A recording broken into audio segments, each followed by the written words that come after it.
Psicología Social, Unidad Didáctica 5, Los factores de la conducta 2. Para relacionar el comportamiento individual y sus elementos más interesantes con los patrones de conducta que asumen los individuos dentro de las organizaciones, debemos iniciar por ilustrar lo que significa la conducta o comportamiento y sus diferentes manifestaciones, los elementos y también los factores de influencia.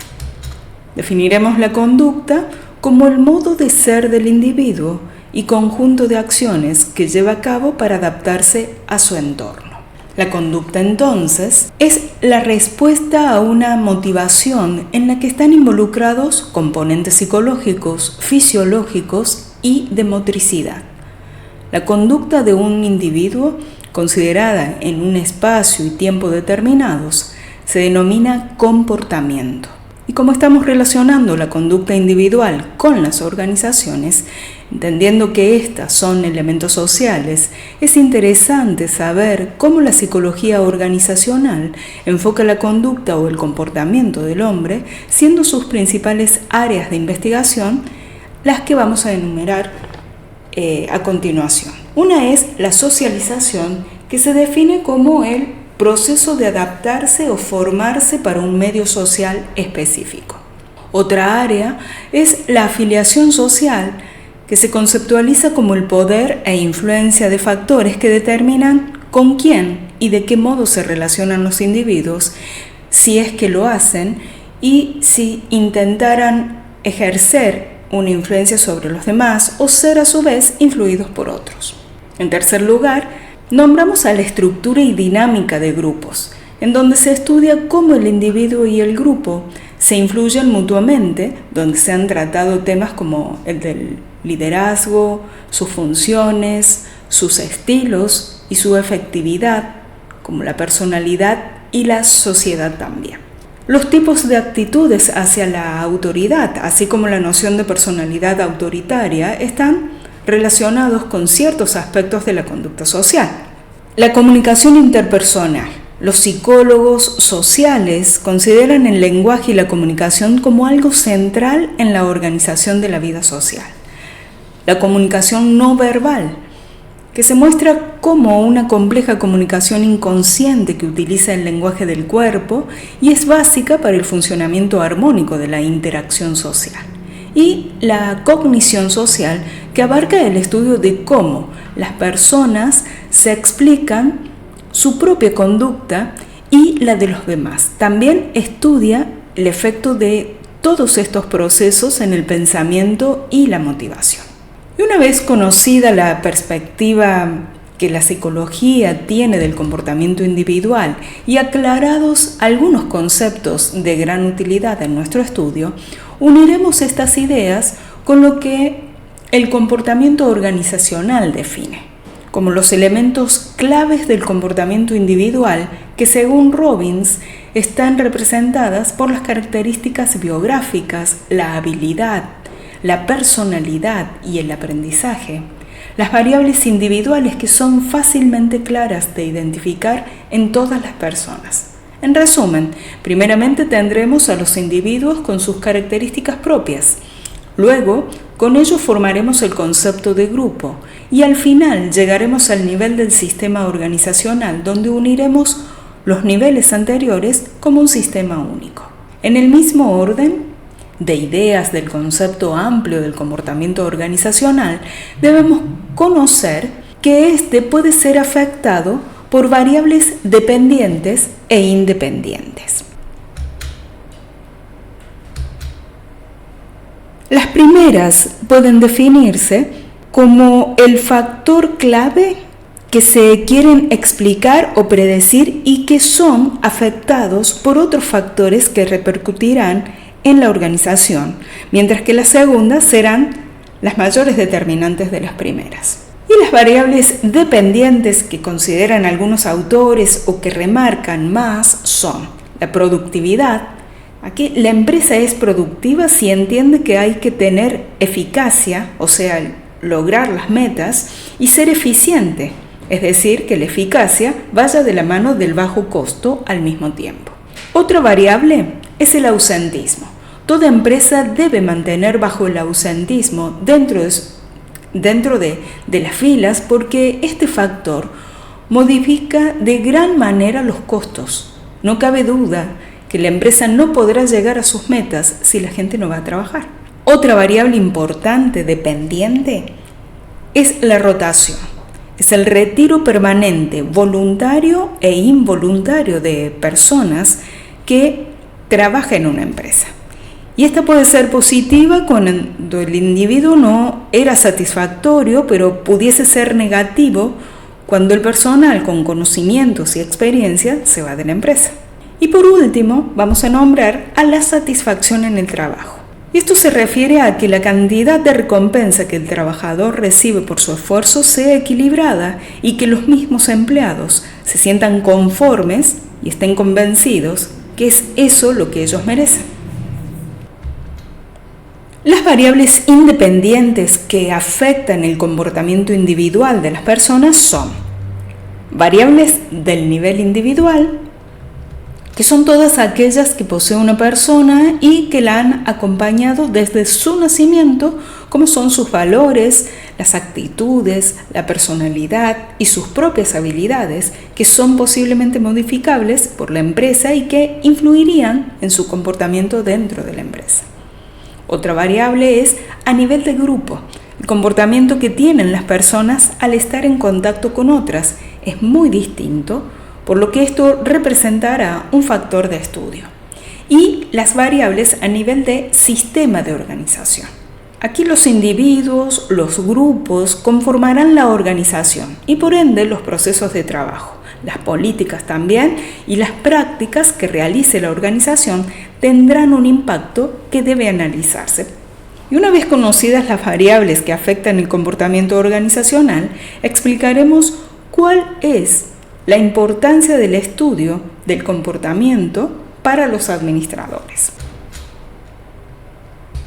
Comenzaremos el estudio a este nivel, pero previamente analizaremos algunas características importantes que, estando ellas al alcance del administrador, son factores determinantes y fácilmente obtenibles.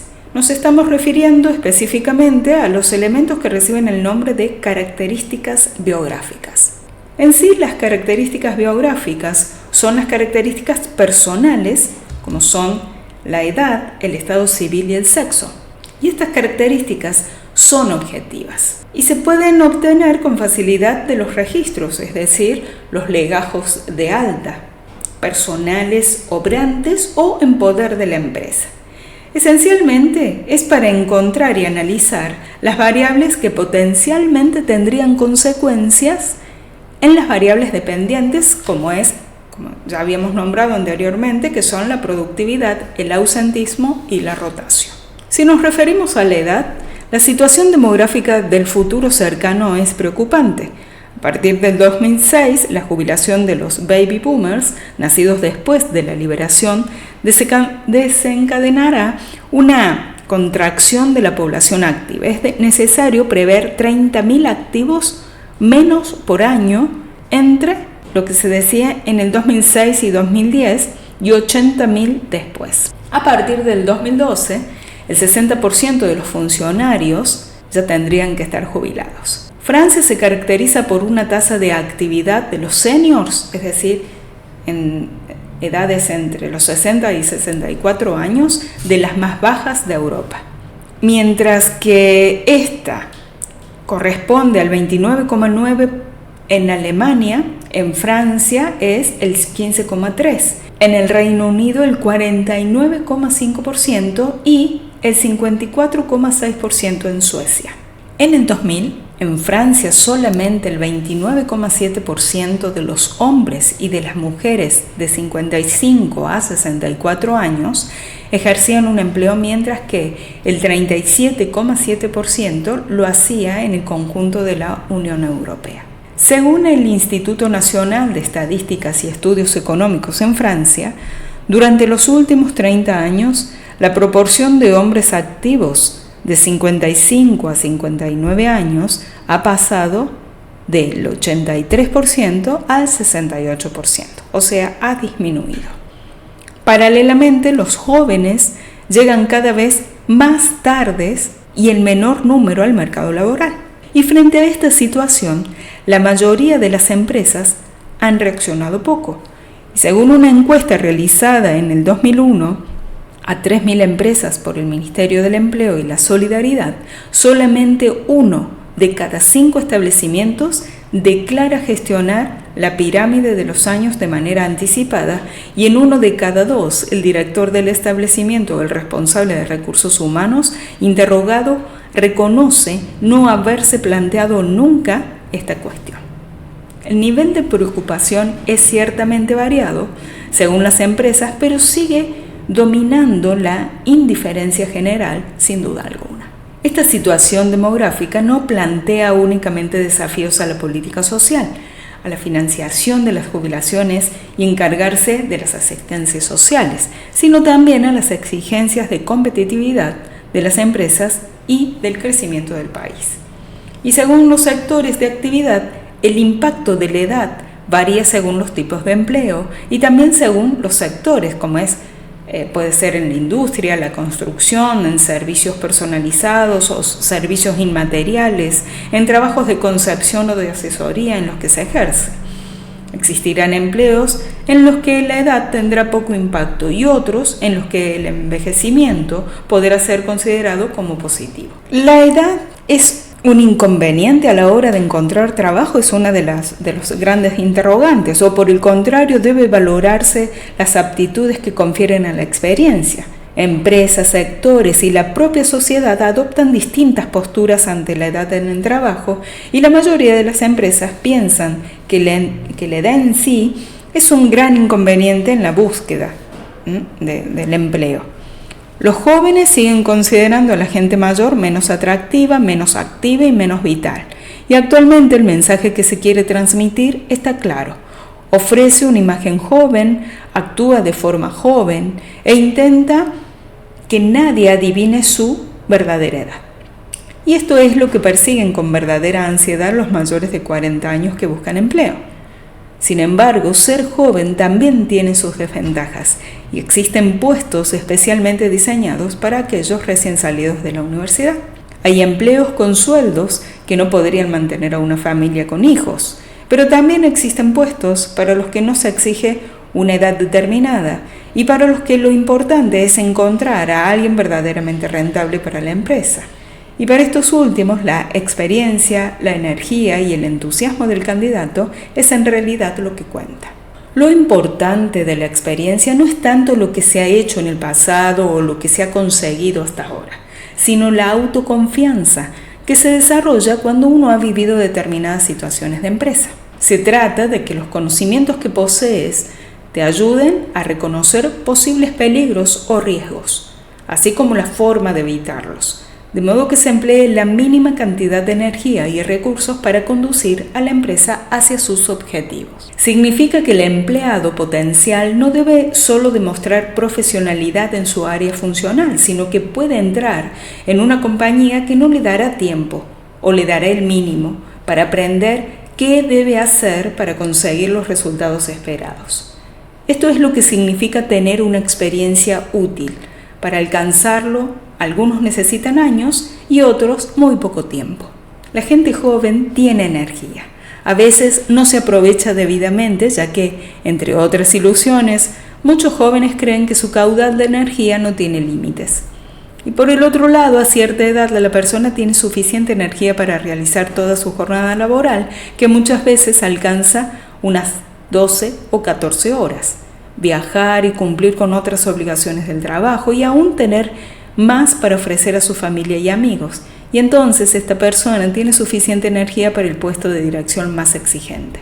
Además, es importante saber conservarla utilizando la delegación, delegando trabajo a aquellos que pueden realizarlo o a quien deba hacerlo para su desarrollo personal en la empresa. No debe infravalorarse la euforia y la alegría que emana de uno mismo al contemplar el futuro con éxito. Se trata del deseo de probar nuevas experiencias, de aprender nuevas cosas y sobre todo no temer equivocarse. Es contagioso, inspira a los demás a unirse en la actividad y demuestra cómo puede convertirse el potencial de una persona en una realidad cuando se combinan esfuerzo e imaginación.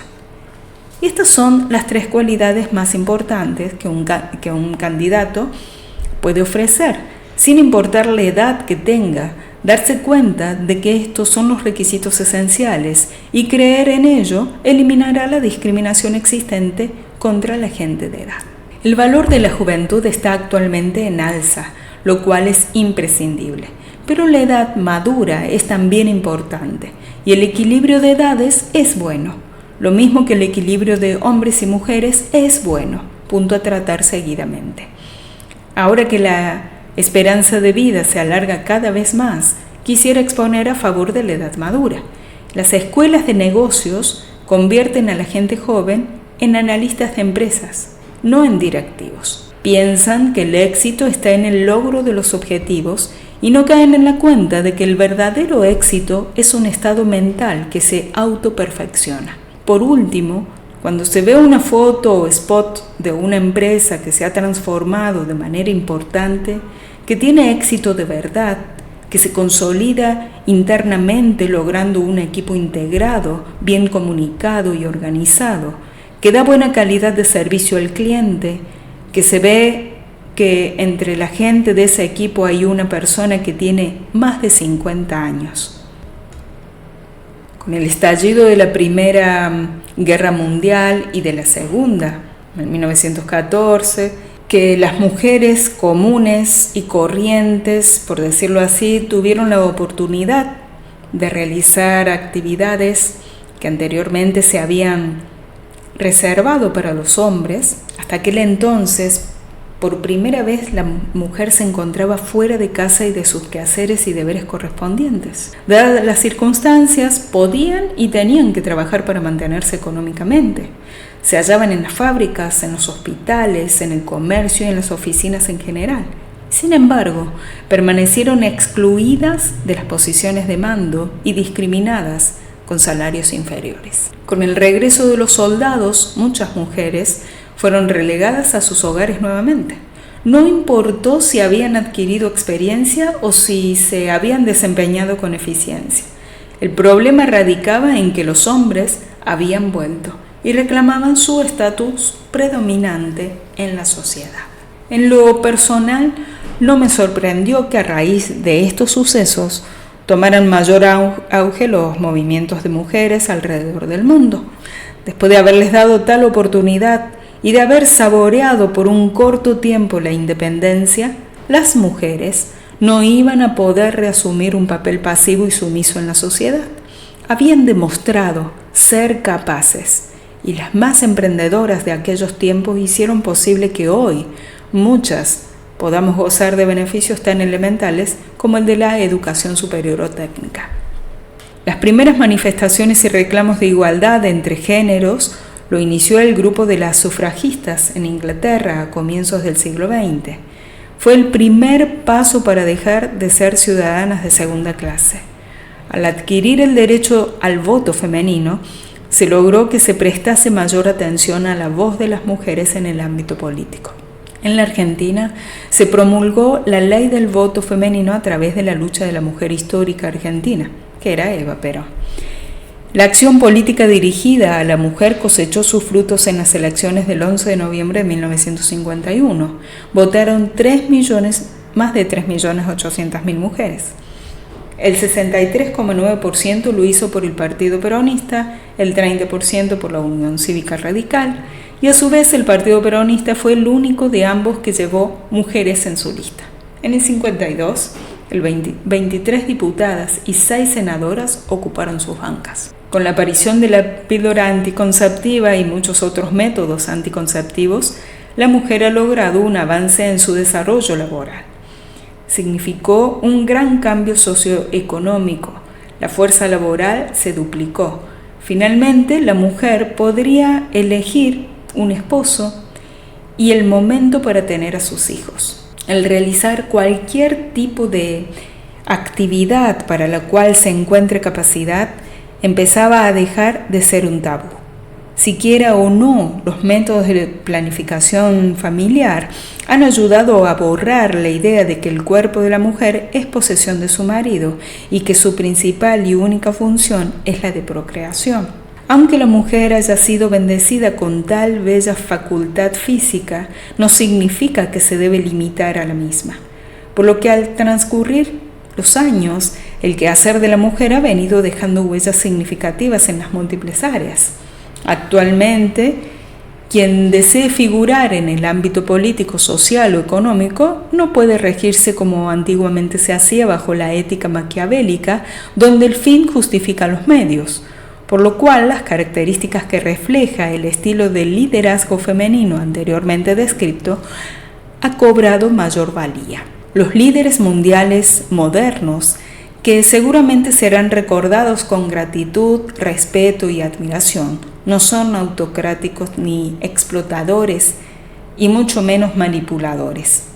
Al contrario, son aquellos que tienen una gran visión, saben delegar y potenciar a las cualidades de sus subordinados, que poseen una gran capacidad de escucha, apertura y flexibilidad ante el cambio, y que son grandes negociadores y comunicadores, son éticos y carismáticos. A pesar de que el estereotipo femenino concuerda a grandes trazos con estas aptitudes, la imagen de poca credibilidad y capacidad atribuida a las mujeres ha limitado su entrada a las posiciones de mayor poder político y económico. Los sociólogos denominan este fenómeno el techo de vidrio. En perspectiva, las mujeres han tenido mayor desempeño en todos los campos de la sociedad y, en teoría, pueden alcanzar los escaños o salarios anhelados. Pero los datos muestran una bajísima participación femenina en las cúpulas de poder. Existen barreras de vidrio que son tan subliminales, transparentes como reales, intraspasables, que impiden su movilización vertical. Y en esto radica uno de los principales retos organizacionales para la mujer de hoy. Esto conlleva a que la mujer debe esmerarse y preocuparse enfáticamente por proyectar confiabilidad, seguridad y trabajar en técnicas para ser aceptadas dentro de los grupos de poder masculino. A pesar de que en las últimas décadas las puertas a las diferentes instituciones se han ido abriendo para las mujeres, el siguiente paso consiste en eliminar los prejuicios más sutiles que limitan su campo de acción. Confío que a medida que las nuevas generaciones se incorporan y las mujeres vayan desempeñándose en puestos de poder y realizando así aportes cada vez más significativos, la discriminación sexual llegará a erradicarse. Sin embargo, quiero remarcar que las contribuciones de las mujeres deberán ser aprobadas o ensalzadas en caso que sea justa y apropiada tal mención. No se puede calificar el trabajo de una persona tomando como criterio su género. Hacerlo sería un grave error. Nunca es saludable para una sociedad alabar o celebrar a quien no tiene mérito alguno. Las consecuencias son desmoralizantes. Los estudios de alta gerencia muestran una nueva tendencia de liderazgo. Se trata de la adopción del estilo de liderazgo andrógeno, que disminuye los impactos de género. Se conjugan los mejores rasgos de los estilos masculinos y femeninos. Sin duda alguna, estas combinaciones puestas en práctica reportarán grandes y mayores beneficios para la vida en comunidad, porque a fin de cuentas el ser humano debe optar siempre por el equilibrio y la síntesis en todas sus facetas, dejando atrás los prejuicios y las dañinas posturas extremistas. Y vamos a hablar un poco del estado civil. Casado, soltero, viudo, divorciado. No hay pruebas acerca de que este factor influya mucho, pero se cree que el hombre casado es más responsable, tiene pocas ausencias y están más satisfechos en su trabajo debido a que tienen una familia y necesitan velar sus intereses. Es indudable que en las empresas se fijará el perfil del postulante para el puesto y aunque no trascienda el mismo públicamente, será un factor clave o discriminatorio a la hora de la selección de los candidatos. También se puede nombrar a la antigüedad en el ámbito del trabajo, que marca o no la productividad en forma positiva. Entre más tiempo tiene en la empresa, más se perfecciona en su trabajo. A las habilidades, y este término se refiere a la capacidad de una persona para llevar a cabo diversas actividades donde cada una de las personas no son iguales, por lo que se busca adecuar las habilidades de las personas y encontrar la manera adecuada para usarlas. Ahora, si hablamos de clases de habilidades, las habilidades intelectuales son aquellas que utilizamos para realizar las actividades mentales. Este se puede medir a través de test o pruebas para organizaciones, para escuelas, dependencias gubernamentales y cuenta con 7 dimensiones, como es la aptitud numérica, la comprensión verbal, la velocidad perceptual, el razonamiento inductivo, el razonamiento deductivo, la visualización espacial y la memoria. Ahora, si tenemos en cuenta las habilidades físicas, podemos decir que son requerimientos necesarios para hacer tareas que demandan fuerza, vigor, destreza, donde la capacidad física es la que será identificada por la gerencia. La gerencia deberá usar las habilidades individuales del individuo para el beneficio de la empresa. Por ello, se hace necesario primeramente conocer qué tipo de habilidades necesita cada trabajo o puesto de trabajo, con el objeto de seleccionar al más capacitado para cumplirlo exitosamente. A la personalidad se la define como la forma en que la persona actúa con los demás y actúa ante su entorno. O bien podemos decir que la personalidad es el término con el que se suele designar lo que de único, de singular, tiene un individuo, las características que lo distinguen de los demás. El pensamiento, la emoción y el comportamiento por sí solos no constituyen la personalidad de un individuo. Esta se oculta precisamente tras esos elementos. La personalidad se va formando a lo largo de la vida de la persona y con base a 2 factores que interactúan constantemente, como lo son la herencia, que son los factores que se dieron en el nacimiento, como la altura, la estatura, el peso, el género, el temperamento, el físico, y también el ambiente. Los primeros aprendizajes, la forma en que crecimos, la cultura que nos dieron, los grupos sociales que nos rodearon. Una vez entendido que la personalidad se refiere a una serie de características personales en donde se muestran motivos, emociones, valores, intereses, actitudes y competencias, organizadas en el entorno social, cultural y familiar, diremos que este elemento influye de manera determinante en el desempeño laboral y el éxito de la organización. Y debemos de igual forma conocer que dentro de los muchos atributos de la personalidad guardan especial potencial para prever el comportamiento de las personas en las organizaciones y la orientación a la realización, el autoritarismo, el maquiavelismo, la autoestima, el autocontrol y la tendencia a correr riesgos. La orientación a la realización, en donde las personas con gran necesidad de realización están luchando constantemente por hacer mejor las cosas, incansablemente buscan el éxito a través de actividades donde los desafíos constituyen su mayor motivación. El autoritarismo son quienes tienen una personalidad autoritaria. Guardará una relación negativa con el rendimiento, cuando el empleo exige sensibilidad para los sentimientos de los demás, tacto y capacidad de adaptación a situaciones complejas y cambiantes. Por el contrario, cuando los empleos están muy estructurados y el éxito depende del respeto estricto de reglas y reglamentos, el empleado muy autoritario funciona bien. El maquiavelismo toma el nombre por Maquiavelo, quien escribió acerca de cómo ganar y usar el poder. Y este tipo de personas cree que el fin justifica los medios. Les gusta manipular más y ganar más, por lo que no es fácil de persuadir. La autoestima es el grado en que se es aceptado por uno mismo. Esta característica determina en muchas ocasiones el grado de éxito de las personas. Todos aquellos que tengan una autoestima alta serán capaces de enfrentar retos fuera de sus miedos o condicionantes, además de que no serán tan susceptibles a las situaciones del exterior.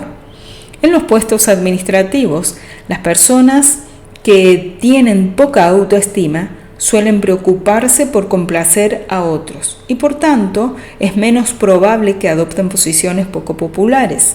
Por el contrario, los individuos con gran autoestima desarrollan seguridad y confianza en las labores que desempeñan, siendo más probables que triunfen en el trabajo. Locus de control o lugar de control. Hay personas que piensan que ellos son responsables de su estilo de forma de vida y su destino. De forma interna controlan lo que les pasa o de forma externa, a través de fuerzas exteriores. Las investigaciones relacionadas con dicho aspecto señalan que las personas con mucho autocontrol suelen prestar más atención al comportamiento de otros y son más capaces de conformarse que aquellas que tienen poco autocontrol. El autocontrol conlleva al éxito en los puestos administrativos, donde se requiere el desempeño de muchos roles, incluso muchas veces contradictorios. Y el automonitoreo. Ser capaz de adaptar mi comportamiento a las situaciones que se presentan en la vida cotidiana, de eso se trata este punto. Y habla de las personas con alto automonitoreo. El último elemento influyente en el comportamiento individual es el aprendizaje, el cual Robbins, al referirse a este tema, afirma que cualquier cambio relativamente en el comportamiento ocurre como resultado de la experiencia y el aprendizaje se da constantemente. Un cambio en el proceso de pensamiento no será aprendizaje, sino se acompaña por una modificación de conducta. Entonces, basados en esta definición, diremos que el aprendizaje es el cambio que se da en cualquier momento que modifica nuestro comportamiento y que va ligado a la experiencia adquirida a lo largo del tiempo. En las organizaciones occidentales, el conocimiento es transmitido de manera explícita y formal, y se cree que el conocimiento solo se puede enseñar mediante instrucción y capacitación.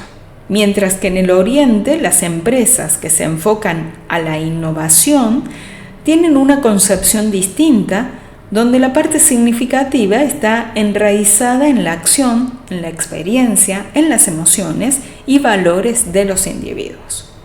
Entonces, la importancia de los procesos humanos se refleja en una fuerza liberadora de la inteligencia al reconocer la existencia del conocimiento tácito, a través de lo cual crea una visión distinta de la organización, no solo como procesos de información, sino como un organismo que abarca ideales, emociones, imágenes y símbolos. Cuando se reconoce este tipo de concepción, se evoluciona hacia la innovación como una forma distinta de pensamiento y reflexión a nivel personal y organizacional, y aparece la posibilidad de aprender y generar ideas con conexiones relacionadas con la misión y el compromiso organizacional. Es necesario también distinguir los 3 niveles de conocimiento para dirigir hábilmente los procesos de aprendizaje organizacional. Y estos son el conocimiento sensible, el conocimiento conceptual y el conocimiento holístico. En el aprendizaje se manifiesta también a través de los cambios de conducta, de la comprensión y o aplicación de teorías o prácticas, de la descripción, análisis o síntesis, del establecimiento de relaciones entre hechos o variables y del uso y construcción de modelos. Sin embargo, estas formas son de conocimiento individual y para que pasen a ser de la organización es necesario que el conocimiento del individuo pase a los grupos y de estos a la organización. Existen distintos modelos de aprendizaje, los cuales se pueden clasificar en aquellos que se fundamentan en las capacidades de la inteligencia y los que se basan en la experiencia de los sujetos. Y estos tipos de aprendizaje son el condicionamiento clásico. Las personas aprenden a vincular el valor de la información proveniente de un estímulo neutral con un estímulo que no condicionaría una respuesta en forma neutral. El condicionamiento operante. Aquí las personas aprenden un comportamiento voluntario. Consiste en evaluar que lo que haga la persona traerá una consecuencia o que por motivo de esa consecuencia se actúe de tal forma. La teoría social cognoscitiva o aprendizaje social. Las personas aquí observan a otras y establecen imágenes mentales de los comportamientos y resultados. Después, ponen a prueba los comportamientos y si los resultados son positivos, los repiten. Si los resultados son negativos, no los van a repetir. El aprendizaje vicario. Una persona observa el comportamiento de alguien más y sus consecuencias. Y para que el aprendizaje sea efectivo, el que aprende tiene que observar el modelo cuando se lleva a cabo el comportamiento. Debe percibir con exactitud el comportamiento del modelo. Tiene que recordar cuál es el comportamiento y necesita contar con la habilidad y la capacidad necesarias para realizar el comportamiento.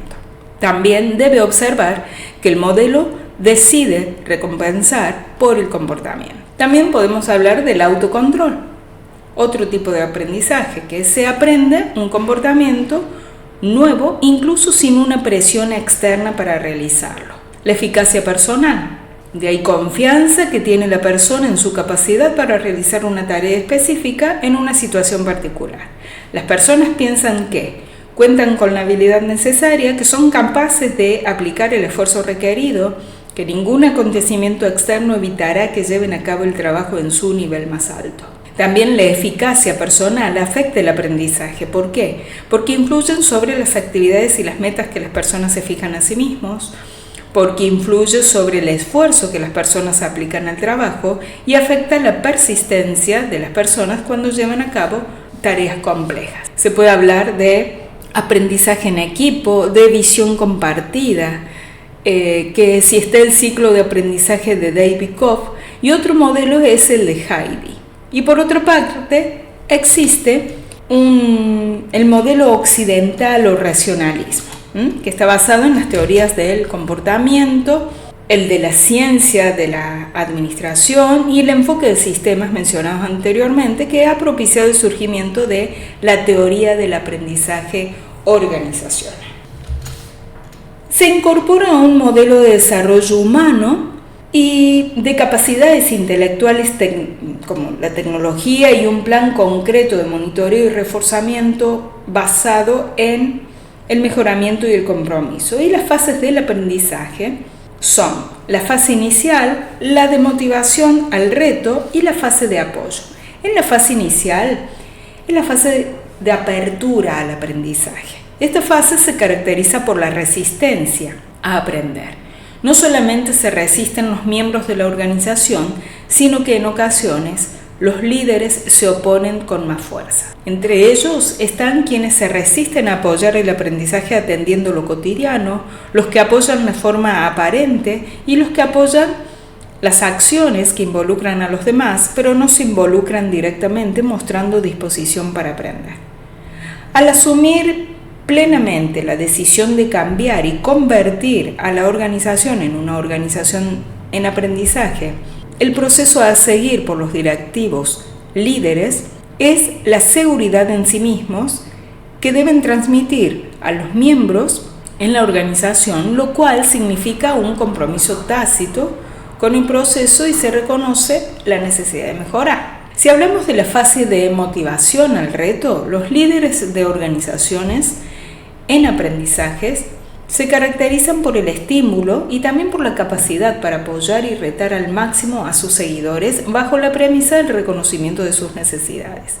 Y para esta fase se incorporan las características personales, entre las que destaca la disposición para aprender, la motivación del líder, la retroalimentación el apoyo de compañeros y el líder como con disposición al camino y a los resultados personales. Y en las fases de apoyo, aquí en esta fase se presenta la manera en que un líder apoya para alcanzar los retos proporcionando la ayuda necesaria y la toma de decisiones mediante el uso de las aptitudes técnicas o profesionales para la interacción líder-aprendedor. Es de vital importancia ubicar el liderazgo en el contexto organizacional. Y para motivar el aprendizaje dentro de la organización, tenemos una serie de reforzadores del comportamiento. La contingencia del reforzamiento es la relación entre comportamiento y los acontecimientos ambientales anteriores y posteriores que influyen sobre tal comportamiento. Por esto decidimos enfatizar que el reforzamiento es una contingencia del comportamiento que aumenta la frecuencia de la conducta concreta que lo sigue. Y existen dos tipos de reforzamiento. El reforzamiento positivo, que otorga una consecuencia positiva después de presentarse un comportamiento deseado, y cabe destacar que el reforzamiento positivo no es lo mismo que recompensa, puesto que esta última se refiere a un evento que la persona considera deseable o agradable, pero esta no funciona siempre como reforzador.